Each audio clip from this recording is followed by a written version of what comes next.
Vamos a orar un momentito, por favor. Vamos a pedir la bendición del Señor en esta tarde sobre lo que vamos a compartir, que sea de bendición, que sea de provecho para todos. Y vamos a abrir nuestros corazones para que en esta tarde la palabra sea de bendición para todos y para cada uno de nosotros. Señor, te damos gracias, Dios mío, por este privilegio que nos das de poder estar aquí esta tarde, delante de ti, delante de tu palabra. Pedimos que lo que compartamos esta tarde sea de bendición para los hermanos. Que podamos salir de aquí con una palabra fresca, que podamos salir de aquí con la fe robustecida, fortalecida, y que, Señor, podamos disfrutar también de este tiempo de meditación, de escudriñar las Escrituras, así como hemos disfrutado de este tiempo hermoso de alabanza y de adoración. Pedimos que tú dirijas todo, que abras nuestros oídos, que nuestro espíritu esté atento, y te damos gracias porque sabemos que tu palabra siempre habla y siempre edifica. Te damos toda la gloria y la honra. En el nombre de Jesús. Amén y amén. Gloria a Dios. Vamos a leer algunas porciones en esta tarde. Se pondrán ahí en la pantalla, Dios mediante. Pero quiero comenzar diciendo, amados hermanos, que como creyentes tenemos que comenzar a desarrollar y a usar más a menudo el discernimiento espiritual. ¿Vale? Cuando uno empieza, no sabe nada, hay que explicar lo que es un capítulo, un versículo, lo que es Antiguo, lo que es Nuevo Testamento, ¿verdad? Hablamos de profetas, de patriarcas, etcétera, y al principio todos, pues, nos parece algo tan complicado de poder entender y saber los nombres, y si Abraham fue primero, Moisés fue después, si primero fue el exilio, si luego fue el cautiverio, pero todo eso, ustedes lo han podido comprobar, con el tiempo se va aprendiendo y vamos conociendo la palabra, y yo era de aquellos que el pastor decía, hermanos, vamos hoy a leer en Sofonías 4:25, y terminaba el culto y yo no encontraba Sofonías, yo decía, la Biblia mía tiene que faltarle libro, porque no puede ser que la gente haga ¡prac! Y encuentre, y yo digo, entonces se me ocurrió de aquella, pues cortar unos papelitos y con cinta así adhesiva los ponía, y entonces pues más o menos cuando decían Sofonías, pues más o menos así, ¿no? Y así que eso al principio a todos nos ha pasado, ¿verdad? Y bueno, cuando decían capítulo, yo digo, cuando dices capítulo, ¿qué es un capítulo? No, es el número grande, me decían. Ah, y el versículo, el chiquito. Ah, bueno, vale, pues ya nos aclaramos, ¿no? Y ustedes habrán podido comprobar, desde que se han convertido, desde que comenzaron a asistir a la iglesia hasta el día de hoy, que han aprendido, que han crecido y todo eso. Pero nos vamos a encontrar muchas veces a lo largo de la vida con circunstancias, con situaciones en las que vamos a tener que orar seriamente al Señor y decirle, como le decían los siervos suyos en la palabra, Señor, háblanos, Señor, muéstranos el camino. Ilumíname, Señor, si la decisión que estoy tomando es la correcta. Tú que lo sabes todo, tú que tienes todos los datos, que tienes toda la información, que conoces el pasado, el presente y el futuro, que no tienes que hacer preguntas porque tienes todas las respuestas. Señor, yo te pido que si no es tu voluntad, esto que quiero hacer, esto que quiero comprar, este viaje que quiero hacer, esta relación que quiero empezar, si no es tuya, porque tú sabes todas las cosas, Señor, ilumíname, muéstrame el camino. No queremos, como hemos dicho muchas veces, aprender a base de errores, aprender a base de tropiezos, sino, oye, pues decir, Señor, ¿cuál es tu voluntad? Esta, pues ya está, gloria a Dios, no tengo que tropezar, caerme, herirme, dañarme, llevarme un palo, llevarme una desilusión y decir, bueno, ya aprendí. No, hermanos, hay otra forma de aprender. La forma correcta de aprender es conocer los principios y aplicarlos, ¿eh? Y hay circunstancias de todo tipo. Habrá circunstancias que tenemos que pedir luz y sabiduría para el matrimonio, para la relación con los hijos, para la relación con los hermanos, para el trabajo, para lo que sea. Y entonces hay momentos en la vida en los que tenemos que pedir, porque todos y cada uno de nosotros tenemos nuestras vidas, nuestras familias. Unos viven en unas circunstancias, otros en otras circunstancias. Tal vez a algunos les preocupa su futuro, a otros les preocupa su presente, a unos su situación laboral, su aspecto económico, o en fin, tantas y tantas situaciones y circunstancias, ¿verdad?, que podríamos comentar. Entonces tenemos que desarrollar el discernimiento espiritual, conocer la palabra de Dios, saber aplicar lo que hemos leído en momentos puntuales, como por ejemplo este que hemos oído esta tarde, o cualquier otra situación. Y no tenemos que imitar, puede ser que a lo mejor una familia, un hermano, un ministerio, haya hecho algo que tú dices, bueno, pero es que yo no lo veo así, pero es que tú no tienes que imitar ni seguir a nadie, sino tú lo que tienes que hacer es descubrir la voluntad, el propósito, el diseño de Dios para tu vida, y cada circunstancia es diferente, pero para todos les digo algo, que todos tenemos el mismo Dios. ¿Cuántos dicen amén? A veces hay hermanos que con su buena voluntad, a mí me ha pasado y a ustedes seguramente también, no, tú tienes que hacer esto, pero no, tú tienes que hacerlo porque yo lo hice. Sí, me parece muy bien, pero no nos olvidemos, hermanos, de que los consejos son eso, son consejos, ¿verdad? Pueden ser consejos basados en la experiencia, pueden ser consejos de una persona que ya tiene una trayectoria, unos años en la vida, pero no dejan de ser consejos. Hay casos en la Biblia de personas que cuando oían un consejo, lo tomaban como palabra de Dios. Dice que había un señor llamado Aitofel, que dice que cuando él daba un consejo a Israel, cuando él daba un consejo al pueblo de Dios, dice que lo tomaban, el consejo de Aitofel, como si fuera palabra de Dios. Y no podemos actuar de esa manera. La palabra de Dios es la palabra de Dios y un consejo es un consejo, y cada cosa tiene su momento y cada cosa tiene su lugar, ¿verdad? Ahora, Dios a lo largo de nuestra vida, de nuestra trayectoria, de nuestro caminar con el Señor, nos va a ir mostrando diferentes señales por el camino. Yo creo que una vez les comenté a ustedes que cuando, por ejemplo, vas por la carretera y quieres ir a un lugar en particular, pues desde que sales de tu casa hasta que llegas a tu destino, vas viendo por el camino señales, ¿verdad? Señales que te indican la velocidad a la que puedes ir, señales que te indican que tal vez dentro de unos cuantos kilómetros o dentro de unos cuantos metros hay una curva cerrada y tienes que levantar el pie del acelerador, no sea que salgas de la curva despedido.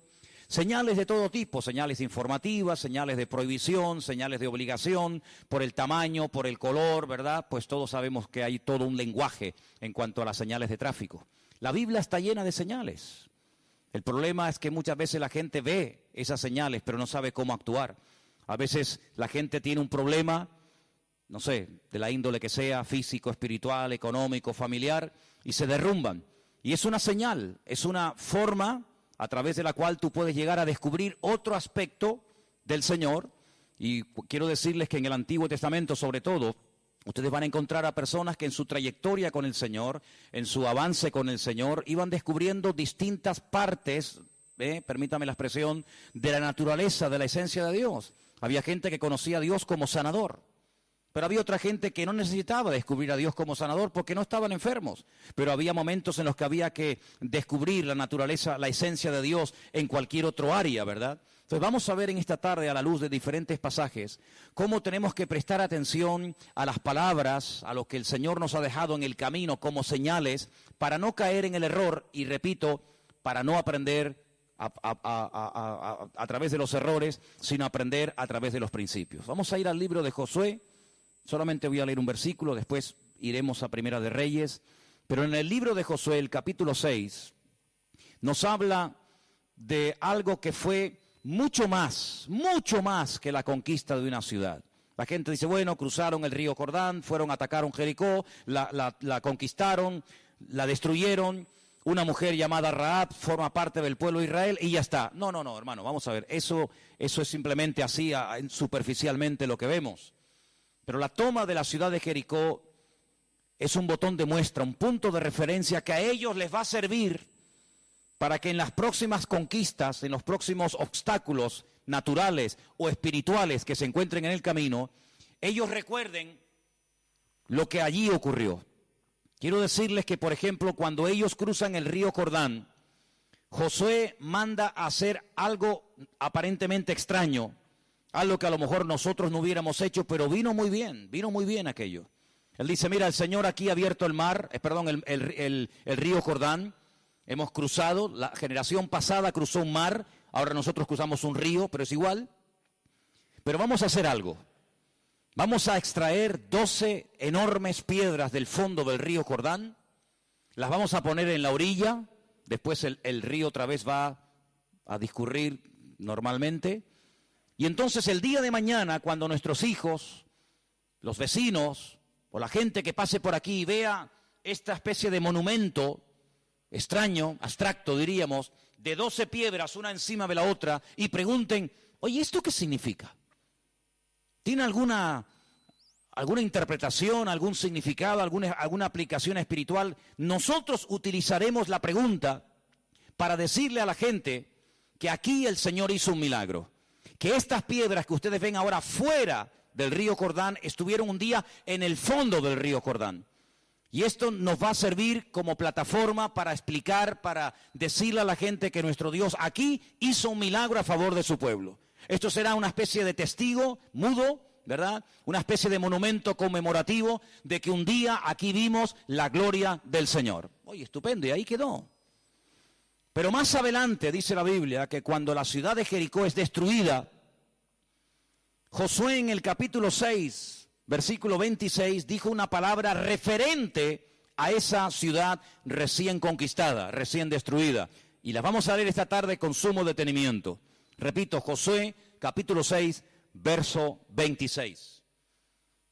En aquel tiempo Josué hizo un juramento y dijo: maldito delante del Señor el hombre que se levantare y reedificare esta ciudad de Jericó.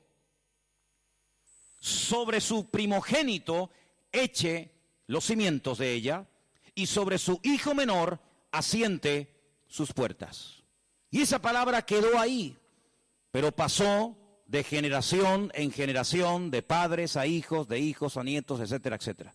De tal manera que todo el mundo sabía que un día en ese valle, en esa explanada cerca del río Jordán, existió una enorme ciudad llamada Jericó, donde vivían miles y miles de personas que no quisieron rendirse al pueblo de Dios, que no quisieron entregar la ciudad al pueblo de Dios, sino que se encerraron en ellos mismos y creían que aquellos muros, que por cierto eran dobles, les iban a proteger del ataque del pueblo de Israel. Y aquí el Señor nos demostró que no se ganó esta ciudad con poderío militar, ni con pedradas, ni con jabalinas, sino que ocurrió algo que nunca más volvió a ocurrir en la historia. Y es que las murallas, sin mover un dedo, sino simplemente por obedecer al mandato del Señor, estas murallas se derrumbaron sobre sí mismas. Nadie movió un dedo, simplemente fue un acto de obediencia. Un acto de obediencia porque el que reconstruyera Jericó, esto es lo que le iba a pasar. Pero a ti lo que te va a pasar es que por culpa tuya, el país va a entrar en una hambruna y en una crisis sin precedente, porque a partir de hoy, durante 3 años y medio, aquí no va a caer ni una sola gota de lluvia, ni rocío durante la noche. Acab se fue a su casa, el Señor le dice a Elías: sal corriendo, huye. Hay momentos en la Biblia en los que a Dios le dice a grandes hombres de Dios: salgan corriendo, huyan. Elías se va hacia el sur del país, se va al arroyo de Querib.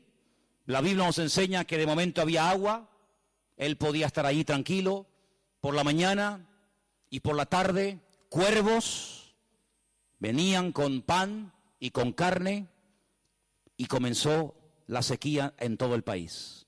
La Biblia nos enseña que efectivamente durante 1260 días, 42 meses, 3 años y medio, no cayó ni una gota de lluvia del cielo. La hambruna era terrible. Cuando el arroyo en el que Elías está escondido se seca, el Señor le dice a Elías: vete fuera a otro lugar, porque yo le he dado la orden a una viuda de que te sustente y de que te dé de comer. Elías se levanta, se va al extranjero, y cuando llega a la ciudad se encuentra una mujer que le dice: ¿me das un vaso de agua, por favor? La mujer va, pero antes de que fuera a buscar el vaso de agua, le dice: y también tráeme una torta de pan. Y la mujer le dice: el agua te lo puedo traer, porque tenemos abundancia de agua, mientras ustedes en Israel se están muriendo de sed. Pero la torta de pan no te la puedo traer porque solamente me queda un poquito de harina y un poquito de aceite en la vasija. Y ahora mismo había salido al campo para buscar unos trocitos de palo, para hacer una hoguera, un fuego, y comer el último trozo de harina, el último trozo de pan que voy a cocinar y esperar morirme. Y Elías le dice: no morirás. Tú vete, haz esa torta de pan y me la traes a mí primero. En obediencia, la mujer podía haber dicho: ¿cómo? Tengo un hijo pequeño, y te vuelvo a repetir que lo único que me queda es un trozo de pan para mi hijo y para mí. Y tú ahora me pides que yo no le dé de comer a mi hijo, que no coma yo y que te lo dé a ti primero. Pero sin embargo ella no protesta, ella se va, prepara el pan para Elías, se lo lleva y ahora le dice Elías, ahora vete a tu casa porque mientras yo esté contigo, mientras yo esté en esta ciudad, nunca faltará ni la harina ni el aceite en tu casa. La Biblia dice que durante 3 años y medio, que fue el tiempo que dejó de llover, ni la harina ni el aceite faltó en la casa de la viuda. ¿Cuántos dicen amén? ¿Te imaginas que nos pasara eso? Abrir la nevera, sacar el embutido, huevos, leche, lo que haya, hacer la comida, volver a abrirla y que nunca se acabe durante 3 años y medio. ¿Te gustaría, hermana? ¿Te gustaría no tener que ir al supermercado durante 3 años y medio? Oye, no se me acaba nunca el arroz, no se me acaba nunca los huevos, la carne, la harina, el pescado. Es increíble. ¿Y cuánto tiempo lleva esto? 3 años y medio. 3 años y medio. Y abro la nevera y cada vez está más llena. Eso fue lo que le pasó a la mujer. Pero ¿cuándo comenzó a ocurrir ese milagro en el hogar de esta pobre viuda? Cuando ella le creyó. Porque no te olvides que el Señor le había dado una orden a la viuda: alimenta a mi siervo todo el tiempo que esté en tu casa. Y cuando uno recibe una orden, una palabra del Señor, no es para decir, hermano, me aprendí un versículo nuevo de la Biblia, hermano, sé un capítulo nuevo de la Biblia, sé algo más de la Escritura. No. No es simplemente para que engordes el cerebro y para que puedas presumir del gran conocimiento que tienes, sino que el conocimiento te compromete, y cuando te comprometes con el Señor, tarde o temprano vendrá el momento en el que tienes que demostrar que lo que has aprendido estás dispuesto a aplicarlo en tu vida. ¿Cuántos dicen amén? Así que si crees que yo te voy a proveer, esto hay que demostrarlo. Y por eso Elías, que no es un cara dura, permítame la expresión, sino está probando a la mujer, le dice, dame a mí primero. ¿Estás dispuesta a desprenderte de lo único que te queda para dármela a mí primero? Otro hubiese dicho, no, lo siento, agua toda la que quieras, pero la comida es para mí y para mi hijo. Pero allí el Señor rompió algo, rompió a veces el miedo al futuro, rompió el miedo de decir, bueno, y si me quedo sin nada. Allí el Señor rompió ese temor, esa inseguridad a lo que pueda venir. Y entonces comenzó el milagro, y la Biblia dice, repito, que nunca faltó ni el aceite ni la harina en esa casa. Yo pregunto, hermanos, ¿el Dios de Elías es diferente al Dios que nosotros adoramos y honramos y creemos hoy en día en Él? ¿No es el mismo Dios? Pues el mismo Dios que sustentó, el mismo Dios que cuidó, el mismo Dios que guió e hizo milagros por la viuda y por Elías y por todos los siervos suyos a lo largo de la historia, es nuestro Dios. Confiemos en Él, no tengamos ninguna duda, no le demos lugar a la duda, al temor, porque la fe mueve montañas y sin fe es imposible agradar a Dios. ¿Cuántos dicen amén? Así que los hijos que has perdido, los has perdido porque tú has sido una persona que ha quebrantado la palabra. Y cuando una persona va más allá y quiebra la palabra de Dios, amigo, las consecuencias tarde o temprano vendrán. Pero digamos que esta es la parte negativa. No podías construir, no podías reconstruir Jericó porque tu hijo mayor va a morir, porque tu hijo menor va a morir. Esa es, digamos, una cara de la moneda. Pero la otra cara de la moneda la vemos en la casa de la viuda, cuando le dice, si me das primero a mí y te fías de que yo estoy aquí, nunca faltará harina ni nunca faltará aceite en tu casa. Así que fijaros, hermanos, por desobediencia a lo que se puede perder, pero por obediencia al Señor y por fe en el Señor, todas las cosas que podemos conseguir de gloria en gloria y de victoria en victoria. ¿Cuántos dicen amén? Quiero leer un momentito y voy terminando, porque uno dice, ¿realmente Acab era tan malo? ¿O fue que la mujer con la que se casó lo convirtió en una persona mala? Aquí podríamos hablar, ¿verdad? Largo y tendido. Pero les puedo asegurar que cada uno en la vida tendrá momentos para elegir el tipo de vida que quiere tener. Es curioso que gente que está todo el día hablando de enfermedades y de dolencias, si los observas, su vida es eso, un cúmulo de dolencias y de enfermedades. Y hablan de sus enfermedades como si fueran parientes de su familia. Mi artrosis, mi artritis, mi no sé qué, y es como si fuera un hijo. Mira, te presento a mi hijo artritis, te presento a mi hija cirrosis, te presento a mi cuñado ¿Cómo que mí? No, no es mí. Y cuando una persona elige un estilo de vida, todo lo que conlleva el llevar ese estilo de vida se va a pegar a ti como una lapa. Es interesante notar que dice que los que creen en el Señor, el bien y la misericordia les seguirán todos los días de su vida. No tenemos que nosotros seguir el bien y la misericordia, sino que el bien y la misericordia, la bendición de Dios, nos va a perseguir a nosotros, porque tiene la orden de parte del Señor de seguir a los justos, de seguir a sus hijos a donde quiera que vayan. ¿Cuántos dicen amén? Así que es interesante notar la vida de Acab. Dice, bueno, Acab fue un día un bebé, como este niño que hemos visto esta tarde aquí en la plataforma. Un niño que tuvo que aprender a hablar, un niño que tuvo que aprender a caminar. ¿Por qué salió tan malo este muchacho? ¿Será por la mala influencia de su mujer? Creo que muchas veces es bueno mirar un poco atrás y ver el trasfondo del cual venimos. Porque hay muchas cosas que pueden condicionar nuestro estilo de vida. El país del que venimos, la religión que practicamos, los pecados que cometimos, la influencia bajo la cual estuvimos durante años, etcétera, etcétera.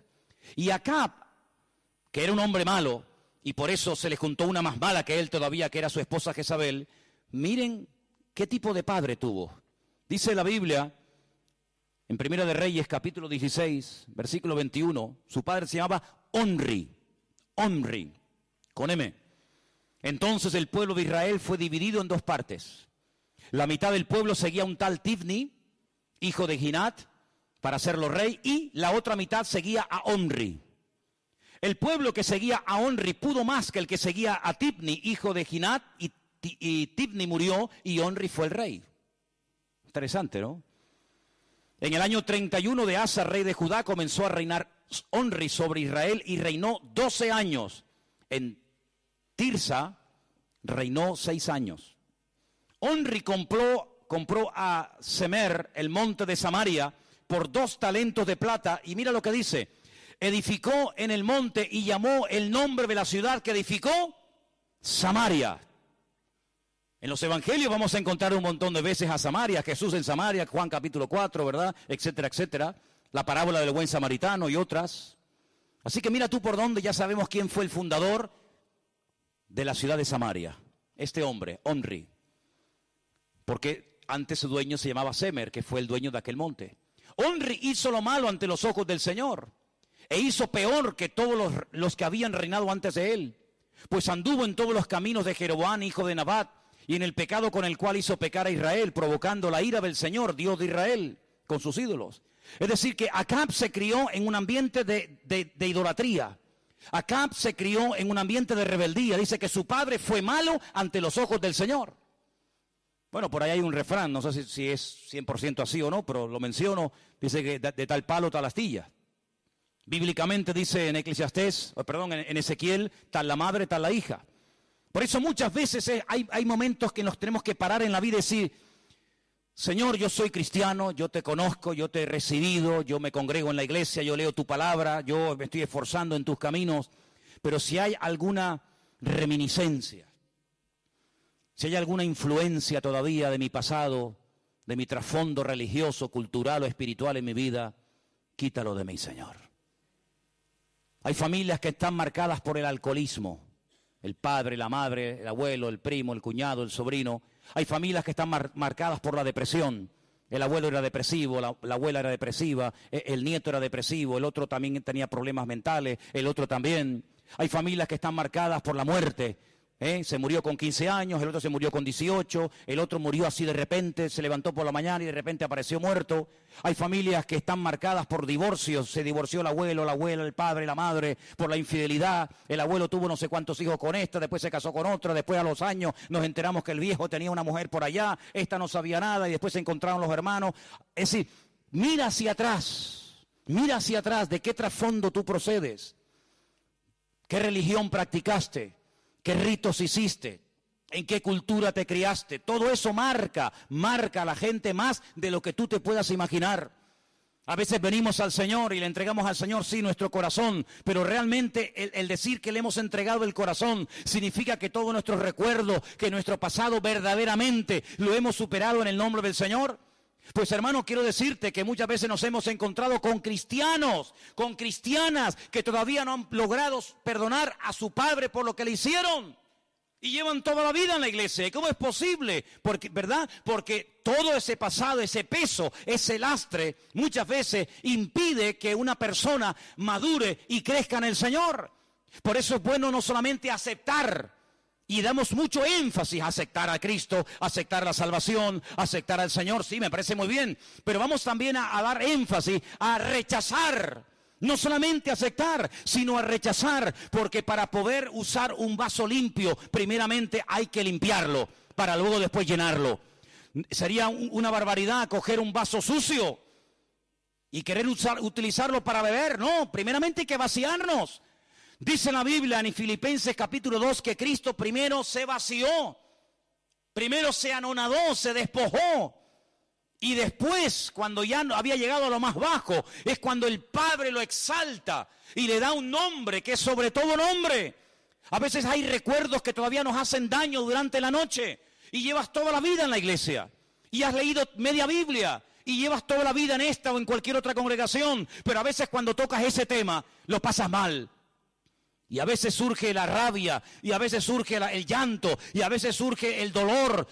Cuando han pasado un montón de años, hermano, hay que sí aceptar, pero también es tiempo de comenzar a rechazar, de comenzar a echar fuera de nuestra vida malos recuerdos, cosas horribles. Acá tuvo una oportunidad de oro, nació virgen, toda la gente nace virgen en la vida. Y él podía haber separado y con toda la enseñanza que en aquel tiempo había, que la había. Y mira quién tenían de predicador, nada más y nada menos que Elías, el más grande de todos los profetas.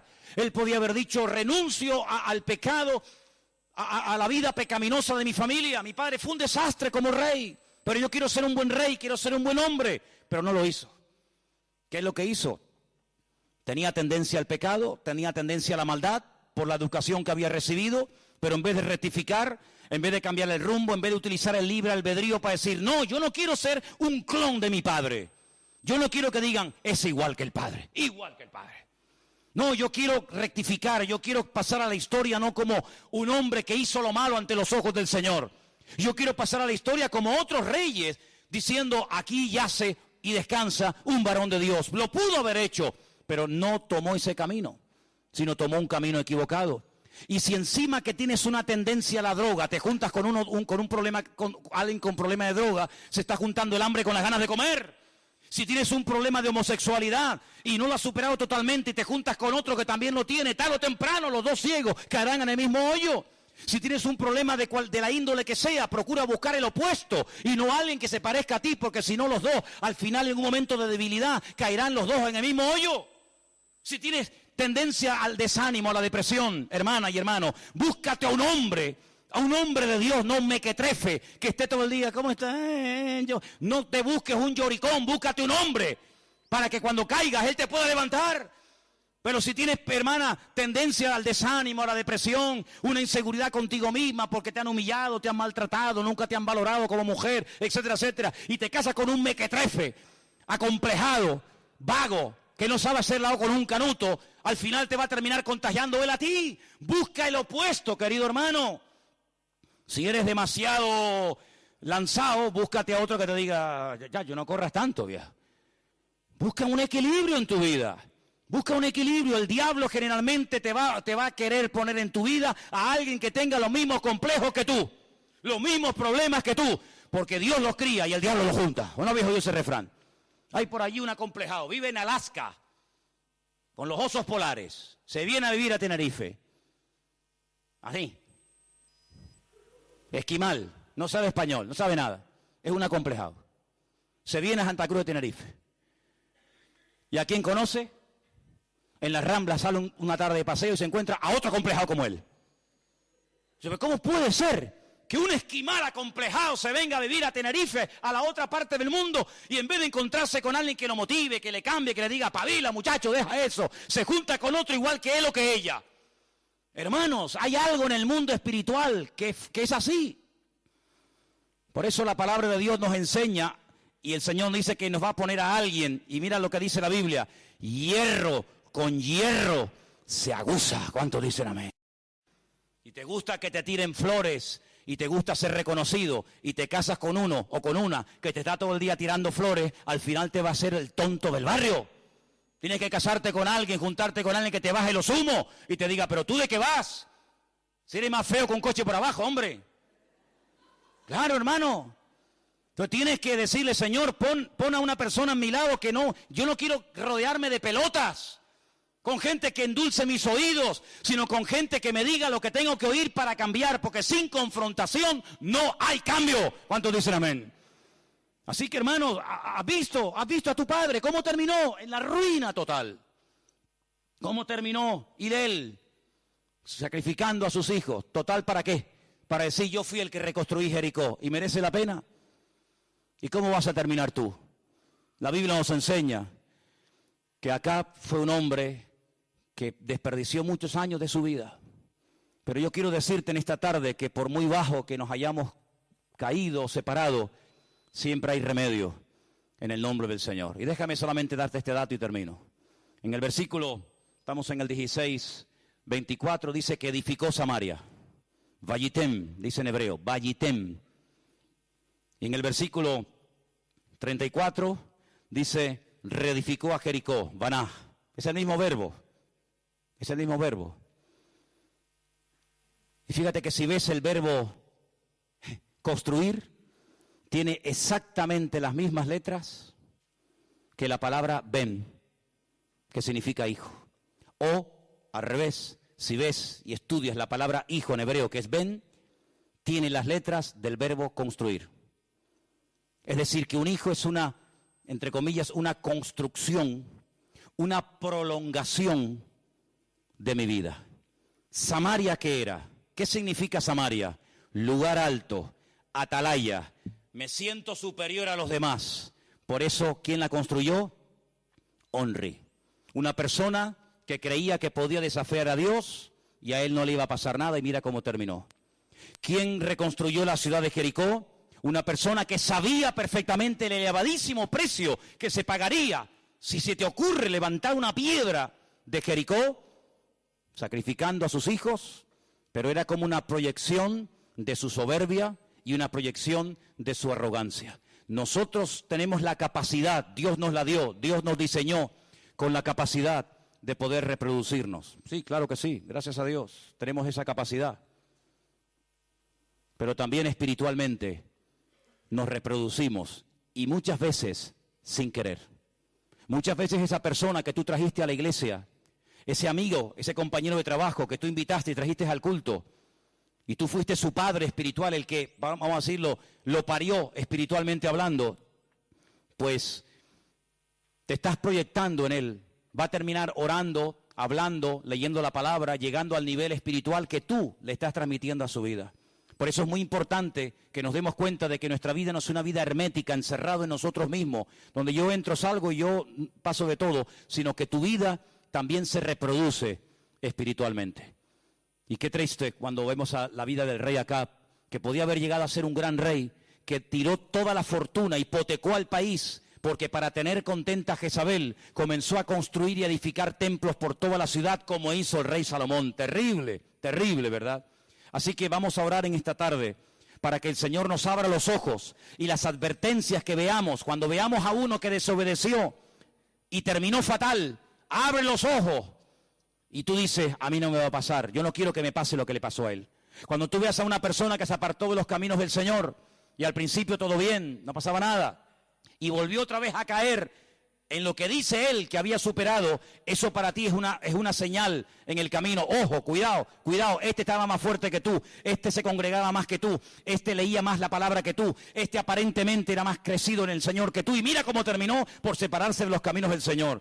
No es para que te desanimes, no es para que digas, no merece la pena luchar, salí de este vicio, salí de este antro de problemas. ¿Por qué? Porque este estaba mejor que yo, este hasta predicaba, este llevaba responsabilidad y mira cómo está y yo dónde voy. No es para que te vengas abajo, es al contrario, es para decir, pues si este que aparentemente estaba aquí y mira ahora cómo cayó, yo voy a abrir los ojos para decir, amigo, pues si el grande cayó, yo que soy más pequeño, yo también puedo caer. Entonces eso nos tiene que llevar a la humildad, a decir, Dios mío, dame fuerzas para no imitar al que cayó.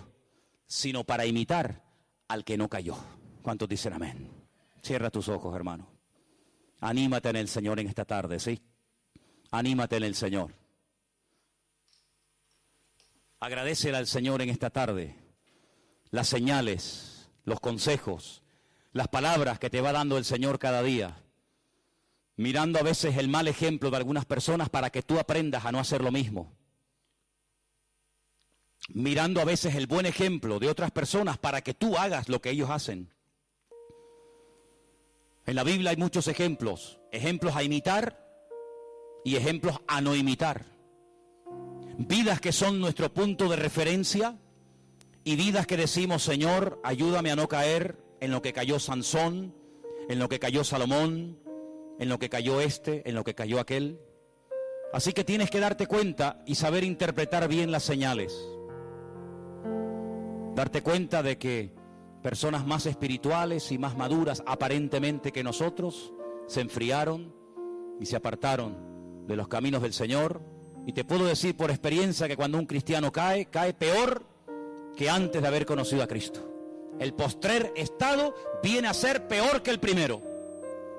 Porque para el diablo nuestros hijos, nuestros matrimonios, para el diablo los jóvenes de nuestra congregación, tu marido, tu esposa, serían un precioso trofeo de guerra expuesto en una vitrina diciendo, le vencí, pude con él, pude con él. Y te lo va a frotar toda la vida por la cara para hacerte sentir culpable. Pero bendito sea el Señor, bendito sea el Señor por estas palabras que quiero que escuches atentamente. Mírame, Señor, respóndeme, oh Dios mío. Alumbra mis ojos para que no duerma de muerte, para que no diga mi enemigo, lo vencí. Ja, lo vencí. Mis enemigos se alegrarían si yo resbalara. Escucha bien eso. ¿Cuántos dirían, lo sabía, sabía que caerías, sabía que no aguantarías, sabía que no vivirías en victoria?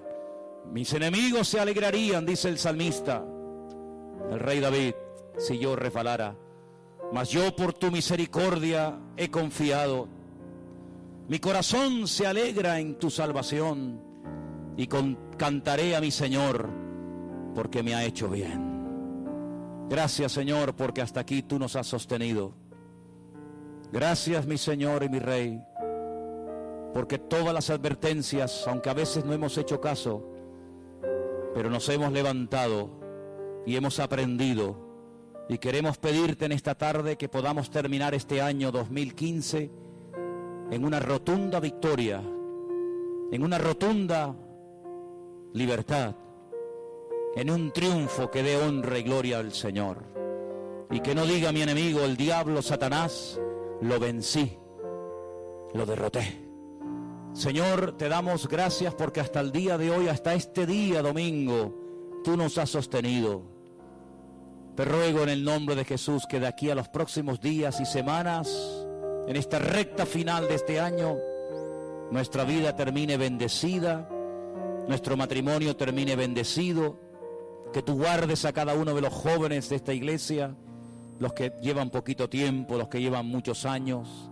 A todos, Señor, danos fuerzas para que podamos caminar por la vida en victoria y con la bendición del Señor. Bendito seas. Señor, queremos renunciar. Yo te invito a que tú lo hagas ahí también. Y yo, Señor, yo quiero renunciar a todo recuerdo negativo de mi vida. Quiero renunciar a mi trasfondo espiritual o religioso. Quiero renunciar a la señal de identidad, tal vez de mi apellido o de mi familia. Renuncio en el nombre de Jesús a todo lo que no sea del Señor. Costumbres, hábitos, gestos, etcétera, que no vienen de parte de Dios. Renuncio a todo eso y quiero llenarme de costumbres bíblicas. Quiero llenarme de argumentos y de actitudes bíblicas. Y quiero, Señor, en el nombre de Jesús, no parecerme ni a mi padre, ni a mi abuelo, ni a ningún antepasado mío. Quiero parecerme a ti, Señor, mi Dios. Hablando, caminando, pensando y viviendo Y te pedimos perdón por las veces que no hemos dado la talla, por las veces que hemos caído y tropezado, pero te doy gracias porque infinita es tu misericordia. Para siempre es la misericordia del Señor. Y en esta tarde, Señor, te doy gracias porque soy una nueva criatura en Cristo Jesús, mi Señor. Las cosas viejas pasaron, he aquí todo es hecho nuevo. Bendito seas, mi Señor. A ti la gloria y la honra. Y gracias, Señor, te damos, porque tú eres un Dios bueno, que nos bendices cada día más y más.